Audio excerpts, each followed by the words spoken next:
अस्सलाम वालेकुम। प्रोग्राम में खुशामदीद। और आज का प्रोग्राम हमारा होगा बलूचिस्तान के हवाले से। पाकिस्तान का दिल, पाकिस्तान का सबसे बड़ा सूबा, सी पैक का मरकज़ और जिससे पाकिस्तान का मुस्तकबिल जुड़ा हुआ है।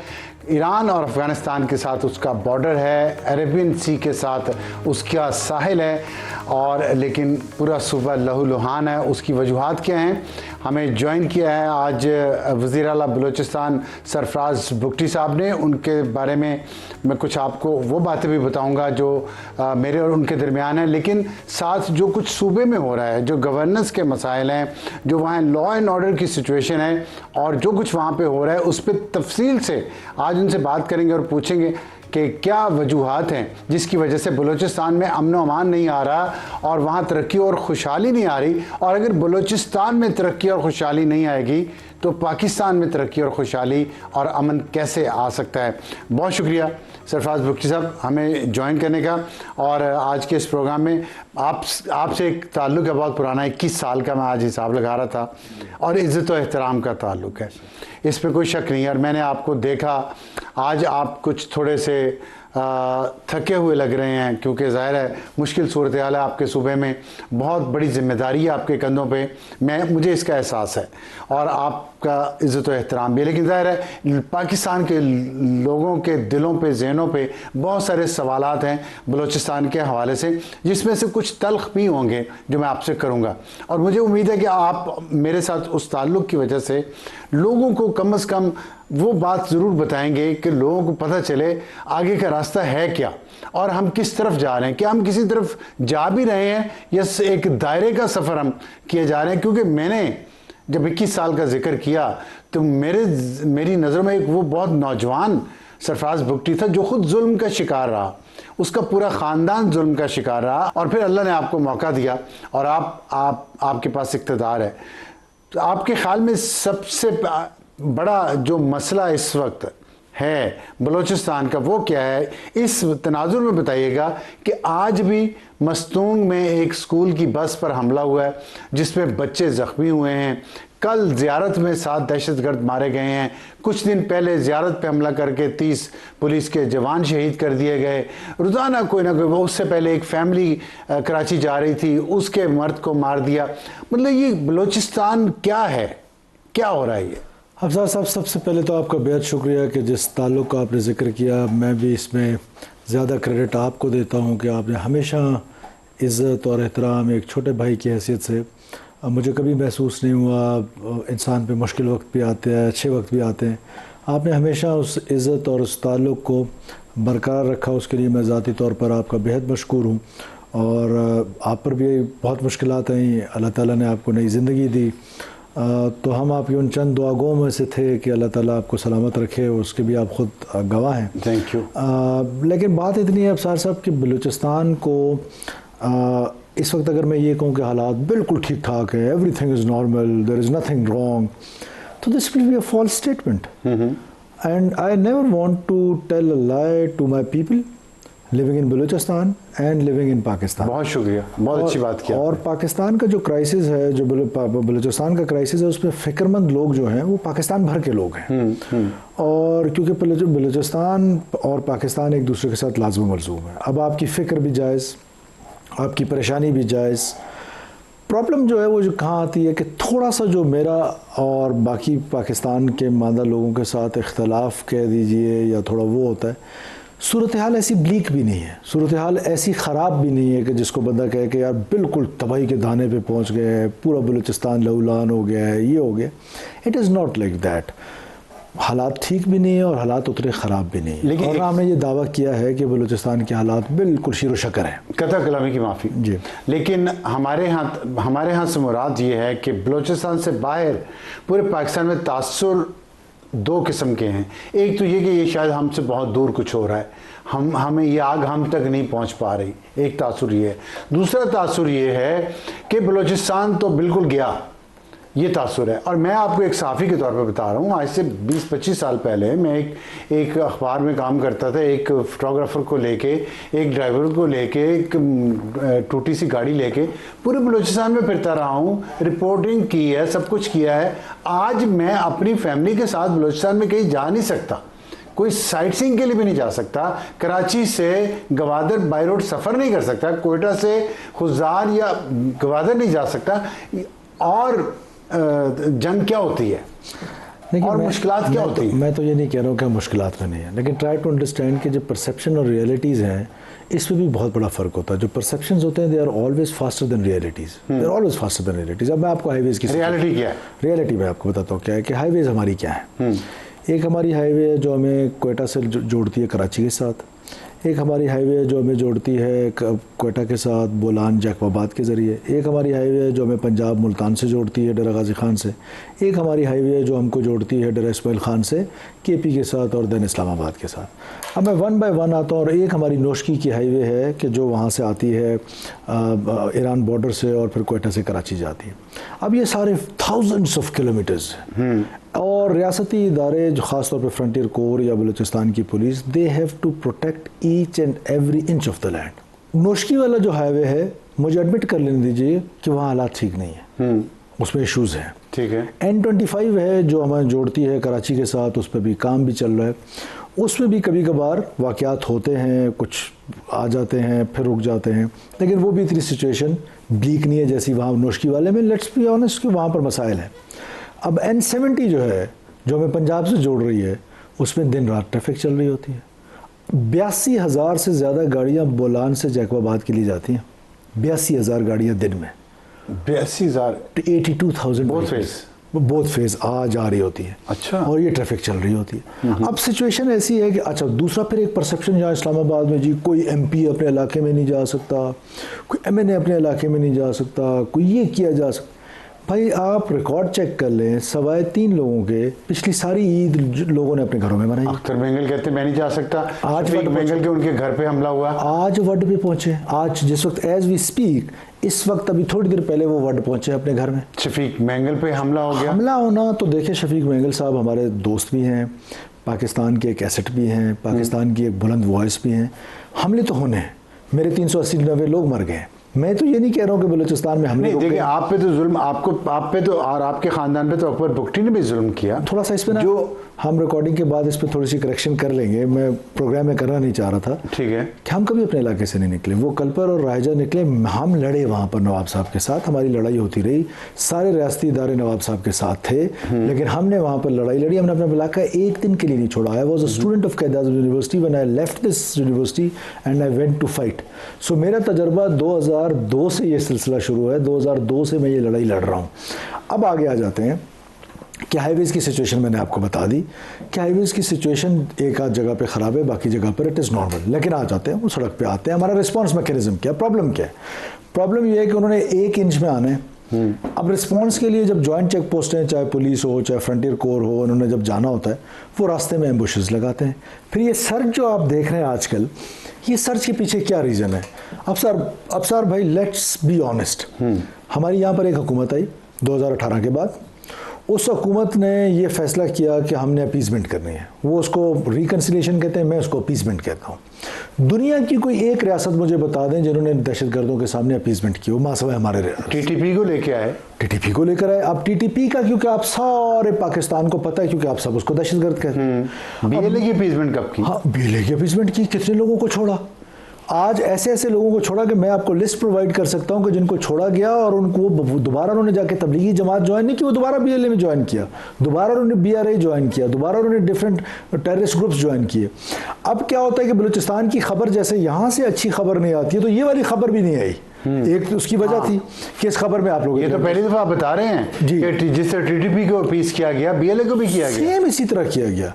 अच्छा, चेक पोस्टें थी, आप इंसर्जेंट को रोकने का तरीका, TTP मतलब बात तो करनी चाहिए। अगर खुल के बात करनी चाहिए तो इमरान खान ने किया ना, खुल के बात करनी चाहिए ना। अगर हम तो मरते हुए भी, अगर हम मर रहे हैं रोजाना, लाशें उठा रहे हैं और खुल के अभी भी बात नहीं करेंगे, तो फिर कब्र में जाके करेंगे कब? देखिए, पॉलिसी की बात यह है कि मैं खान साहब के पास गया एक दिन, जब उन्होंने गवादर में एक मशहूर ज़माना तकरीर की कि जी हम ये कर रहे हैं, रिकन्सिलाइल कर रहे हैं।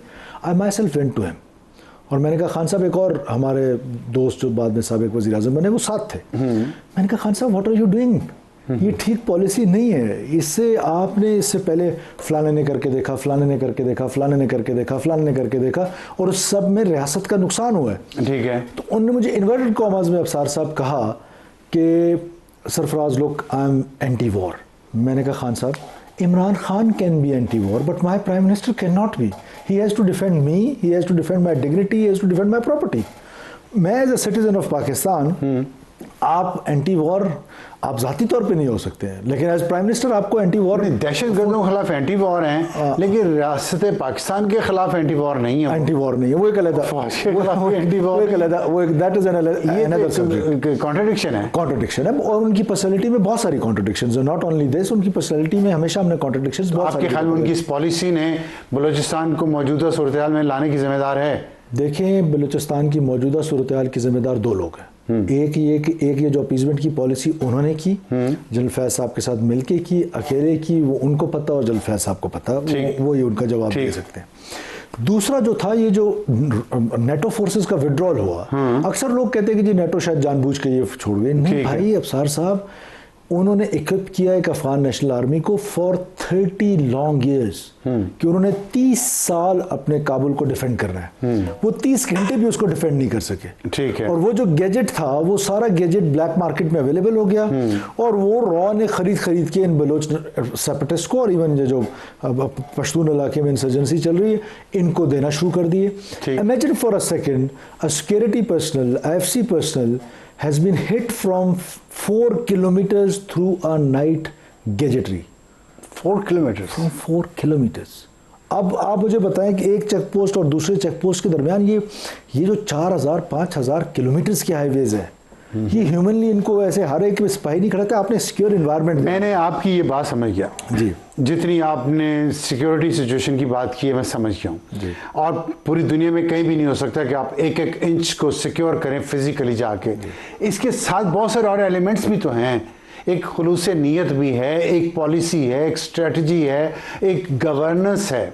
हम सुनते रहते हैं कि गवर्नेंस तो बिल्कुल बैठ गई है और करप्शन बहुत ज़्यादा। मैं आपसे एक डायरेक्ट 2 सवाल पूछना चाहता हूँ। एक तो है लेविस का इशू, मैं ये इसलिए मैं करप्शन पे आता हूँ। लेविस का मुझे बताएं कि कितने सरदारों को लेविस एलोकेट की गई हैं, या उनके बंदे जो हैं वो लेविस का हिस्सा हैं, तनख्वाहें वो सरदार लेते हैं और बंदे कोई काम नहीं करते। ये मुझे नंबर बताएं आप, अगर आपने क्या खोल के बात। पहले मैं इस पे आ जाता हूँ कि गवर्नेंस फेल हो गई है। मैं आपसे थोड़ा सा डिसएग्रीमेंट एहतराम के साथ करना चाहता हूँ, और मैं आपको प्रूफ दे सकता हूँ कि गवर्नेंस इंप्रूव हुई है, वो तबाह नहीं हुई है इन हालात के बावजूद। आज we are the only government in history of Balochistan कि जिनके पास 210 अरब रुपए होते हैं, 205 अरब रुपए होते हैं टू डेवलप बलूचिस्तान। इससे पहले ये होता था कि ये 40%, 50%, 60% से ऊपर कभी इनकी स्पेंडिंग नहीं हुई। This is second consecutive years कि जिसमें हम 100% बलूचिस्तान के लोगों को वो डिलीवर कर रहे हैं और उसकी स्पेंडिंग कर रहे हैं। ये बलूचिस्तान के लोगों पे इल्ज़ाम था कि इनकी कैपेसिटी नहीं है, ये पैसे नहीं। पीने का साफ पानी, जी, पीने के साफ पानी पे हर यूनियन काउंसिल, मैं बता रहा हूँ, हर यूनियन काउंसिल में वी हैव अ प्रोग्राम जो स्टार्ट हो चुका है, किक स्टार्ट हो चुका है। Every union council of Balochistan will get free clean drinking water within a year. Union council के तमाम लोग, यूनियन काउंसिल में हम अब देखें, हर घर में तो नहीं पहुंचाया जा सकता। नहीं, घर की बात नहीं कर रहा, हर union council, every 20,000 union council में तो 20,000 को पानी we have 900 something union councils. Every union council will be getting a filtration plant जहां से वो अपने पीने का साफ पानी निकाला जा सकता है, वो वहां से निकालेंगे और पिएंगे। प्रोग्राम ऑलरेडी स्टार्ट हो गया।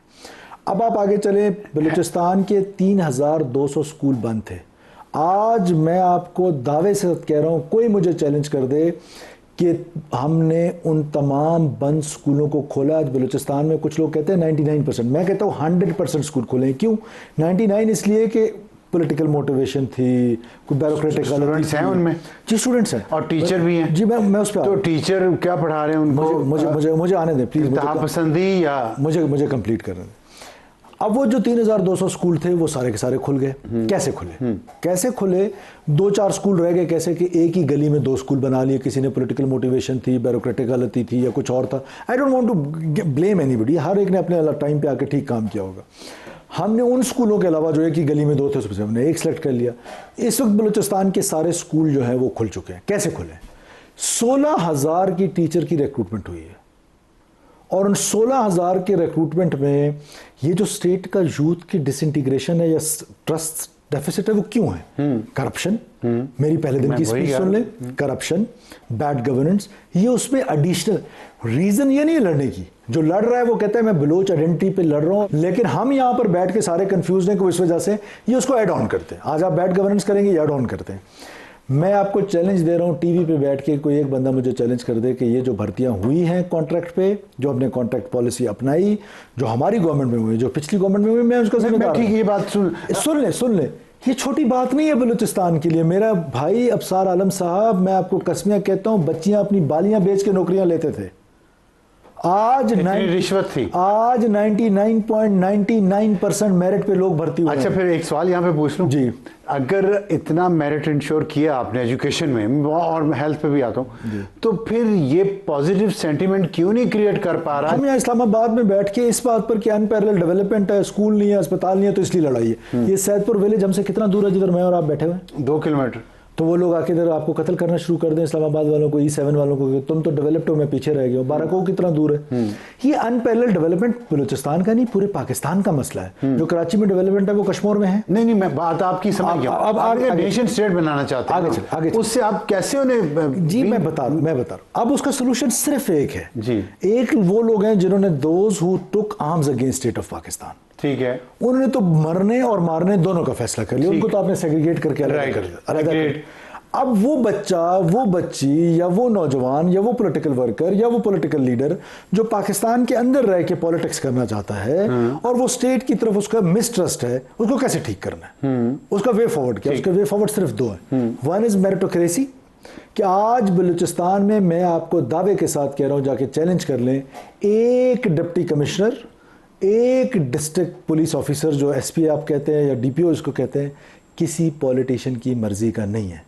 Even tomorrow, even yesterday, IG police has been given this authority कि this is your force, you have to use your force। कल मेरा SP, मेरे डिस्ट्रिक्ट का SP जो बहुत अच्छा काम कर रहा था, उसको वहां से उन्होंने निकाल के क्वेटा में अच्छा, दूसरा फैक्टर क्या? दूसरा फैक्टर जो यूथ है, यंगस्टर है, उसके साथ आप एंगेज करें, ठीक है, डायलॉग करें, बात करें। मैं आपकी बात में, मुझे ये 2 इसके सोल्यूशन, मैं मान गया 2 सोल्यूशन। आप अगर मैं करप्शन और लेवीज पे आ जाऊं, क्योंकि आपने पहले सवाल किया, उस पे आते हैं, लेकिन इसी से रिलेटेड है। एक बात तो ये है कि जो आपने बात की है ना, मैं बहुत सारे लोगों से मैं भी मिलता हूँ, सियासी लोग गैर सियासी लोगों पर इल्ज़ाम लगाते हैं, गैर सियासी लोग सियासी लोगों पर इल्ज़ाम लगाते हैं करप्शन का, डीप करप्शन का। और दूसरी बात यह है कि आपने कहा कि मेरिटोक्रेसी जो है वो इसका इलाज है। कायदे-ए-आज़म यूनिवर्सिटी के पढ़े हुए स्टूडेंट्स, पंजाब में, लाहौर में, जिनको मेरिट पे स्कॉलरशिप दे के पढ़ाया गया, वहाँ उन्होंने ज़िंदगी देखी, लोगों से मिले। आपको तो पता है पंजाब के लोग ज़्यादातर, मैं सबकी बात नहीं कर रहा, मोहब्बत करने वाले ही हैं। 100% लोग, ठीक है, मैं नहीं 100% कहता। हाँ, मेरे हिसाब से वो यहाँ से मोहब्बत ले जाने की बजाय वो नफरत ले गए। तो कैसे ये आपकी ये पॉलिसी कामयाब क्यों नहीं हो पा रही? सर साहब, this is reality and perception का डिफरेंस। आप अंदाज़ा लगाएं कि एक तो ये कि पढ़े लिखे लोग, क्या एमन अल जवारी जब रेडिकलाइज हुआ वो डॉक्टर नहीं था? हाँ, ठीक है। उसामा बिन लादेन रेडिकलाइज हुआ, क्या वो अल्लाह नजर हिमसेल्फ इज अ डॉक्टर? तो ये तो का आर्गुमेंट ही नहीं है कि पढ़ा लिखा अनपढ़, नंबर 1। ठीक। नंबर 2, जो लोग यहाँ पर आए हैं कायदे-ए-आज़म यूनिवर्सिटी, क्या सारे के सारे रेडिकलाइज हो गए? नहीं, सारे नहीं हुए।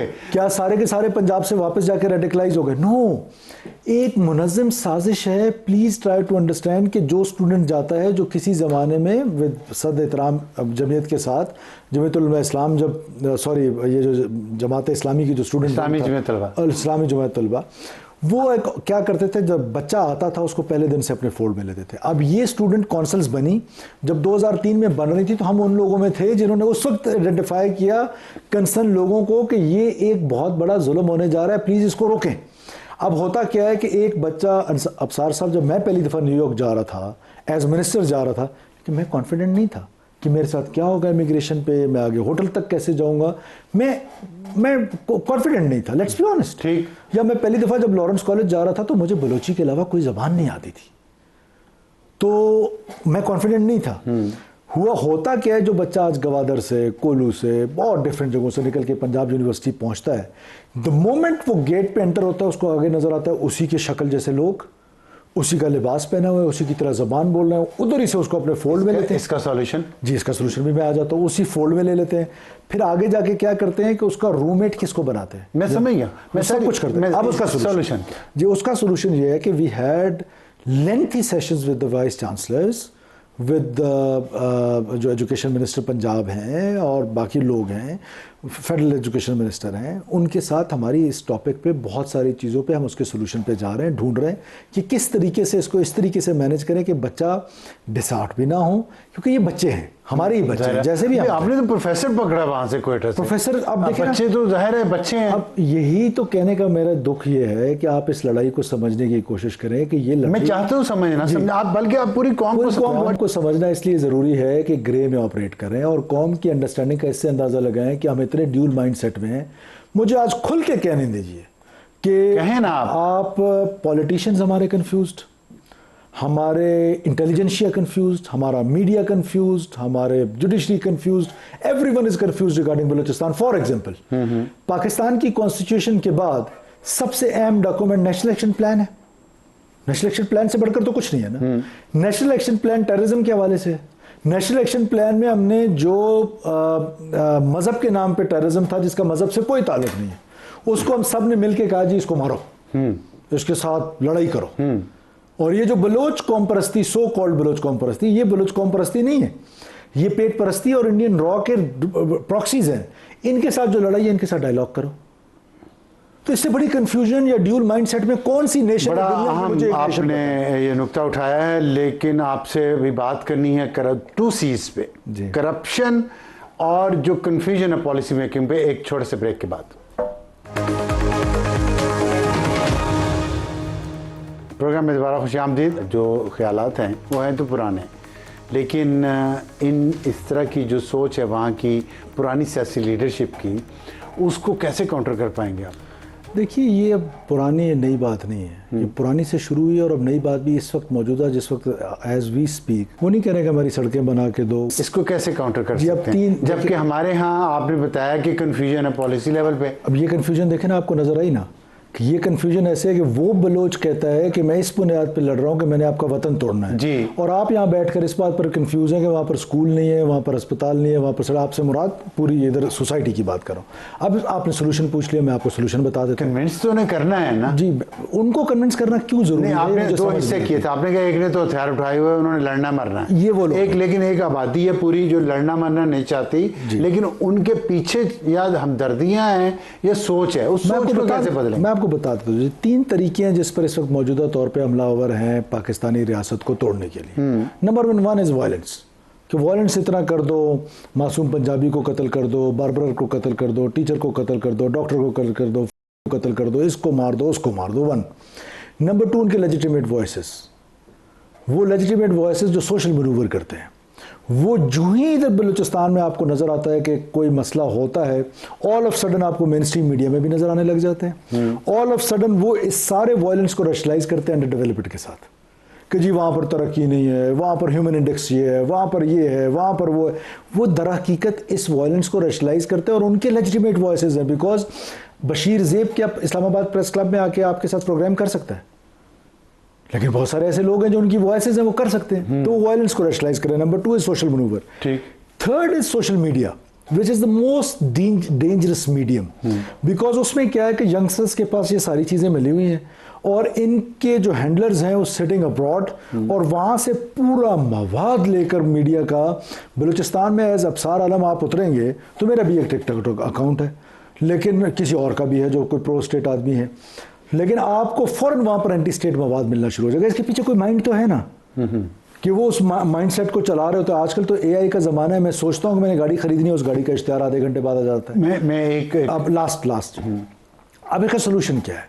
सोल्यूशन वही है कि हमने अपने यंगस्टर को बताना है कि भाई आपको एक बलोच को लाहसल जंग में डाला जा रहा है, और Baloch intelligentsia, Baloch student, Baloch teachers, Baloch doctors, Baloch politician आज ये डिबेट कर लें कि क्या बलोच ये जंग हासिल कर सकता है। Answer is no. एक एटॉमिक पावर से इस तरह की आज़ादी, और ये जो कभी कभार कंपैरिजन करते हैं, डायलॉग की बात अक्सर आपने सुनी होगी कि जी मुज़ाकरात कर लें। अच्छा, उधर तो हम मुज़ाकरात के लिए तैयार नहीं।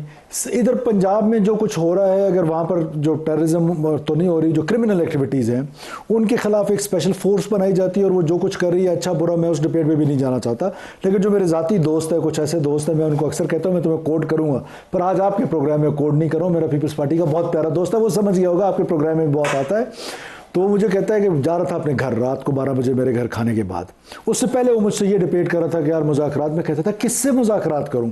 जब जाने लग गया तो मैंने कहा यार तुम्हारे कोई सेक्रेटेरियन इश्यूज़ भी हैं गांव में, तो मेहरबानी करके कोई बुकटी गार्ड ले जाओ। समझ गए होंगे आप मैं किसकी बात कर रहा हूँ। तो मुझे आगे से कहते हैं नहीं नहीं यार, मुखालफत मरियम बीबी से अपनी जगह पर, लेकिन जब से CCD बनी है बहुत अच्छा काम हो, अब हम आराम से जाए। मैंने कहा यार तुम्हारी औरतों की सिर्फ बालियां छीनते हैं तो तुम सब कुछ जायज़ समझते नहीं, चंद साहब ये बात वैसे ऑन रिकॉर्ड नहीं कहते।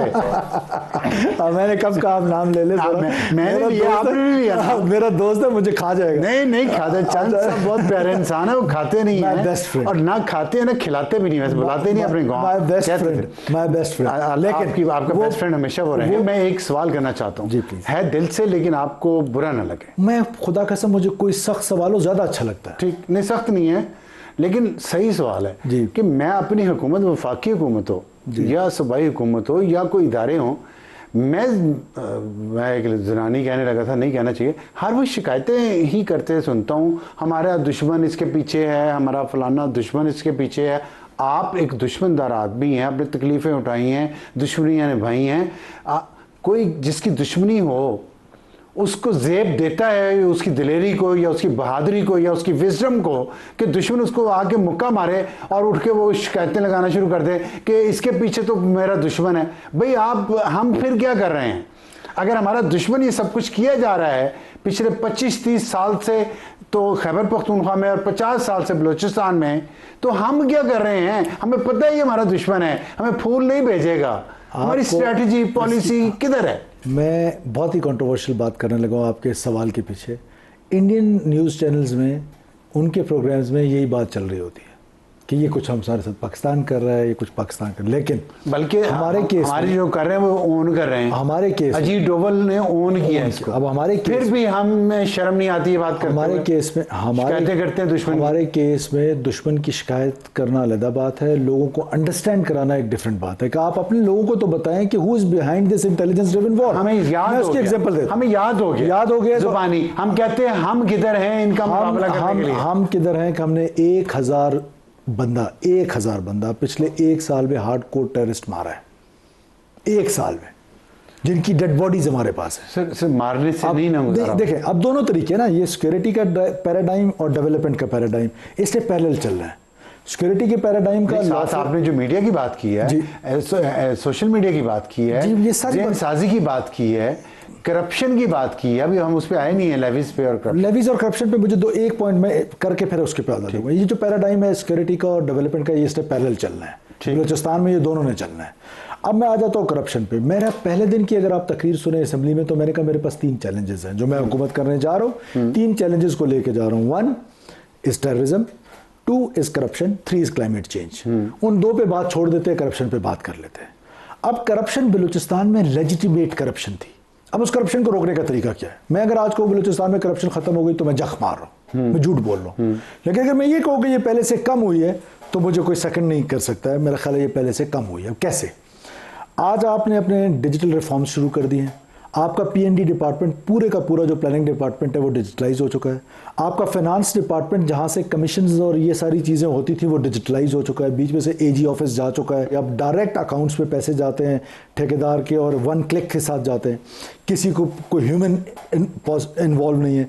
50 अरब रुपए का फेडरल गवर्नमेंट ने, 30 अरब हमारे थे, सॉरी 30 अरब रुपए जो थे वो फेडरल गवर्नमेंट के थे। हमने सोलराइजेशन प्रोग्राम किया। मुझे ऑनरेबल प्राइम मिनिस्टर ने कहा कि यार don't do it like this, कोई टेंडर कर लें, कोई ये कर लें। मैंने कहा सर मुझे हैंडल करने दें। हमने डायरेक्ट स्टेट बैंक से जो लास्ट यूज़र था, आखिरी यूज़र जो ज़मींदार था जिसको वो सोलर की सब्सिडी जो उसको हम देते थे, उसको सोलर प्लेट्स लेके देनी थी, हमने उसके अकाउंट में पैसे डाले। 1 रुपया की करप्शन कोई साबित कर, ठीक है। उसके बाद अब इस करप्शन को ओवरनाइट चेंज नहीं किया जा सकता, ना ठीक किया जा सकता, ना मैं वो वाला आदमी ना मैं वो वाला आदमी हूँ कि जो कहे 90 दिन में खत्म कर। लेकिन जो मजबूत लोग हैं आपके साथ, जी, मैं बहुत बड़ा बिजनेसमैन है, मैं उस पर आ रहा हूँ, पाकिस्तान की पार्लियामेंट के मेंबर भी बहुत रहा है, पैसा भी बहुत कमाता है जी, अब सबको तोहफे भी बहुत कीमती देता है, और लेकिन उसके बारे में मैं जाता हूँ इधर ऑफिस में, उसका नाम सुनता हूँ, उसके बारे में बात कोई नहीं करता। मैं दो बातें करता हूँ। देखिए अबसार साहब, आप जिनका नाम क्या है, जिसका नाम आप लेना चाहते हैं, बस ठीक है, आप भी समझ गए, मैं भी समझ गया, ऑडियंस भी आपके समझ गए। नहीं, ऑडियंस नहीं समझा ना, मैं तो जानता हूँ उसको, जब वो एक हवालदार से डरता था, और आज वो देखिए मेरी गुजारिश सुने अबसार साहब, दो बातें। एक तो ये कि मेरे जैसा आदमी, मैं आपको सच बता रहा हूँ, मैंने पहले दिन से फैसला कर दिया था कि I am not going to past. मैं करंट साइड पे रह के अपनी मजबूती के साथ, असाब की मजबूती के साथ, मैं बलूचिस्तान की बेहतरी के लिए जो कुछ कर सकता हूं, मैं उस पर ज्यादा फोकस करूंगा बाय वेस्टिंग टाइम। अच्छा, वक्त हमारे पास कम रह गया। सीसीडी की आपने बात की पंजाब में, लेविस को कम से कम पुलिस में कन्वर्ट क्यों नहीं कर पा रहे, और लेविस को एक आपने हुकूमत ने बलूचिस्तान, आपकी बात से मुराद है बलूचिस्तान की हुकूमत ने एक लेवरेज रखा हुआ है सरदारों को नवाजने में। अब साहब आई एम सॉरी, क्योंकि बहुत अरसे से हमारी मुलाकात नहीं हुई, मैं उधर बिजी, आप इधर बिजी। हम लेवीज को पुलिस में कन्वर्ट कर चुके हैं। नहीं कर चुके हैं, लेकिन साल का ट्रेनिंग उनकी, काम नहीं कर रहे उस तरह से। सुन ले गुजारिश, मेरा ये मतलब है, गुजारिश सुन ले। 3 साल का हमें टाइम दिया गया था from the political leadership, honourable prime minister, president Pakistan and military leadership की तरफ से, फील्ड मार्शल की तरफ से, कि यार ये एक बीमारी है, इसको खत्म करना है। ठीक, मुझे कहा गया 3 साल में खत्म करें, मैंने 3 महीने में कन्वर्ट कर दिया। ठीक है, हो गया कन्वर्ट। अब उसके बाद क्या करना है? अब उनकी ट्रेनिंग्स के इशू है, अब उनको अपने पाँव पे खड़ा करने का इशू है, उनको स्ट्रेंथन करने का इशू है, क्योंकि हम नहीं चाहते कि पाकिस्तान की फौज वहां पर लड़ती रहे। एंड में तो दिस इज द पुलिस जिससे फ्रंट लाइन पे आके नहीं, लेकिन वो उन्हीं सरदारों के ही वफादार तो रियासत के तो नहीं जी नहीं। ये पहली दफा हुआ है तारीख में कि 6 गार्ड्स एमपीएस को अलाउड है, जिसपे एक्ट में हमने पास करा है। 8 गार्ड्स अलाउड हैं जिसकी हिफाजत करनी है, वो अलाउड हैं मिनिस्टर को। अलाउड नहीं मैं कह रहा, उनकी रिकमेंडेशन पे जो लेवीज आई, आपने उसको पुलिस में कन्वर्ट कर दिया। आ गई अब जो वो उन्होंने आपने पुलिस में कन्वर्ट कर दिया। अब क्या आपका क्या ख्याल है पंजाब में ये सिफारिशें नहीं होती रही? आपका क्या ख्याल है पंजाब में ये इस तरह के लोग भर्ती नहीं होते रहे? लेकिन with the passage of time, अब जब हमने उनको एक हायरार्की में ले आए, एक ऑर्डर में ले आए, पहले तो लोग तैयार ही नहीं थे इसके लिए। ये इतना बड़ा पॉलिटिकल डिसीजन है, it is not a popular decision. लेकिन मैं let me tell you very honestly, leaders never take popular decisions, they take correct decisions. This will be a correct decision, history will prove it. कि आज police में आए, police बन सकेंगे इंशाअल्लाह ताला, मेरा कामिल यकीन है। 3 years we have a plan for everything. मेरे पास तो सारे कुछ का प्लान है। आपके एक बहुत ही मुखालिफ सरदार है, मैं उनका नाम नहीं लेता चलें, लेकिन मैंने सुना कि 10 के 12,000 तो उनके रिकमेंडेड जो है वो लेवीज में, और वो पुलिस में अगर ट्रांसफर, मुझे उसके बारे में इल्म नहीं है। हमने क्या फार्मूला, अगर वो पुलिस में हैं तो वो फिर क्या उन्हें अब क्या बात तो उन्हीं की मानेंगे। और लेवीज में क्या फ़र्क है? लेवीज में पहले ये फ़र्क था, वो रहते ही उनके साथ थे, वो ड्यूटियाँ ही वहीं करते थे। हमारे पास एक पॉलिटिशियन है, मैं नाम नहीं लेता हूँ, एक एक्स चीफ मिनिस्टर है, 139 पुलिसमैन वर गार्डिंग हिज स्टेट। कितने? 139। आज कितने हैं? 6। अब हमने आईजी पुलिस को एम्पावर किया है कि now it is your domain. मैं जब सिफारिश नहीं करता तो किसी और की सिफारिश भी नहीं चलेगी। और उसमें क्या होता है कि अब तो अभी ये जो मुआहिदा हुआ उसमें फिर क्यों लिखा गया कि अनमर्ज किया जाए लेवीज और पुलिस? देखिए, डिमांड थी धरना वालों की। क्यों डिमांड थी उनकी? नहीं मानी। हमने क्या कहा? हमने कहा एपीसी बुलाएं, आप अपना पॉइंट ऑफ व्यू रखें, हम अपना पॉइंट ऑफ व्यू रखें। अगर कंसेंसस बिल्ट हो जाता है, जिसका मुझे अब नहीं कहना चाहिए आज पहले से ही कि कंसेंसस नहीं, ये तो फिर तो when you have to put your foot down तो लेना जी। अब कंसेंसस बिल्ट नहीं होगा, जिसका मुझे लगता है कि नहीं होगा, तो उसके बाद क्या करना है? अगर कंसेंसस बिल्ट मेरा आपका एक चीज पे नहीं होता है, who gonna decide? Parliament. Let's bring it to parliament once again. ठीक है, चलिए आप मुझे आपकी सारी बातों से अच्छी बात ये लगी है पॉजिटिव कि आप कह रहे हैं पुलिस आप बना देंगे जाने से पहले, अपने जाने से पहले मुझे कल का नहीं, सॉरी, हाँ, अपने टेन्योर के दरमियान नहीं, मुझे पता नहीं है। अगर मैं रहा आपको सलामत रखे और इस मुल्क के लिए बेहतर कर रहे हैं तो करें। लेकिन जो 2 चीज़ें जो मुझे अभी भी कंसर्निंग है, एक तो करप्शन है, उस पर बहुत बात हो रही है। मैंने आपको बताया सियासी लोगों के पास जाता हूँ तो गैर सियासी की शिकायतें करते हैं, गैर सियासियों के पास जाता हूँ तो सियासियों की शिकायत करते हैं। ये कम अज़ कम ये चीज़ हमारी जो इस्लामाबाद की टॉप लीडरशिप है, उसको इसका हल तो निकालना चाहिए ना। आप क्या कहते हैं, नहीं निकालना चाहिए? आप देखिए, उनको भी निकालना चाहिए, सबसे पहले मुझे निकालना चाहिए। व्हाट आई हैव डन, देखिए मैंने करप्शन के जो इदारे हैं उनको सबसे पहले डीपोलिटिसाइज कर दिया है। जो इस वक्त डीजी एंटी करप्शन है, तारीख में बलूचिस्तान की पहली दफा वो छापे मार रहे हैं अबसार आलम साहब, and I never met him.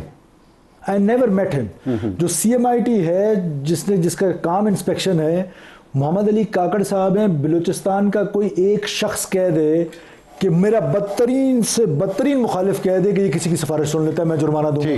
Public service commission, justice Kohli, मेरे बद से बदतरीन मुखालिफ को यहाँ बिठा के कहें कि जस्टिस कोहली बेईमान है, तो और किसको कहते हैं एंटी करप्शन? आपको आपकी जो खुलूस नीयत है, अल्लाह आपको कामयाब करे उसमें। आखिर में सिर्फ वक्त ख़त्म हो गया जी, मुझे बहुत तकलीफ है इस बात की, जो कन्फ्यूजन की आपने बात की है, पॉलिसी कन्फ्यूजन की, क्योंकि अगर वही ठीक ना हुई तो फिर आप जितनी मर्जी कुर्बानियाँ देते रहें, जो मर्जी करते रहें, जितने मर्जी हम शहीदों की लाशें उठाते रहें, मामला हल नहीं होंगे। पॉलिसी कन्फ्यूजन है, फैक्ट है, कैसे दूर होगी मुख्तसरन बता दें। और इसमें इस्लामाबाद को क्या करना चाहिए? यहाँ तो लोग कान आंखें नाक बंद करके देखिए, कसूर इस्लामाबाद के रहने वाले लोग, मीडिया के रहने वाले लोग, जुडिशरी के इंटेलिजेंस उनका नहीं है। कसूर किसका है?